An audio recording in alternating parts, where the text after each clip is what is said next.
Retour sur ce plateau pour une nouvelle édition spéciale. La situation toujours tendue et incertaine sur l'avenue Kwame Nkrumah, avec toutefois une légère évolution, et les forces, l'unité spéciale de la gendarmerie aurait lancé l'assaut. Nous sommes avec Pascal Kané, notre reporter, qui était tout à l'heure sur le terrain. Pascal Kané, bonsoir. Bonsoir Ruth. Est-ce que vous confirmez que la gendarmerie a effectivement lancé l'assaut?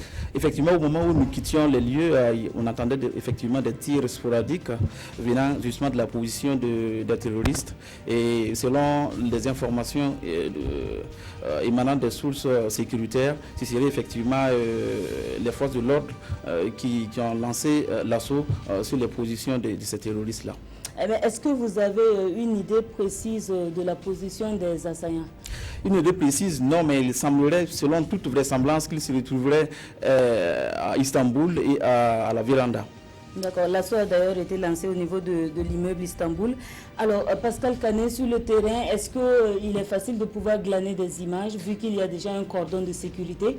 Et on apprend également qu'il y a les populations qui sont massées aux abords pour apporter un soutien aux forces de défense et de sécurité. Oui, une situation de confort, mais qui rend quand même la tâche relativement difficile pour les forces de l'ordre, parce que effectivement il y a des badauds, des gens autour effectivement de la zone qui est bouclée effectivement, mais qui regardent en spectateur, ce qui ne facilite pas forcément le travail des forces de l'ordre. Mais effectivement il y a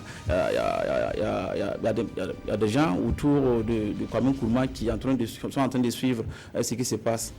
Alors, la gendarmerie qui demande justement aux populations de rester à domicile, d'éviter de faire le déplacement vers le centre-ville. Pascal Kané, nous avons à présent la confirmation qu'il y a eu des morts et des blessés, même si nous n'avons pas pu immortaliser cela avec notre caméra.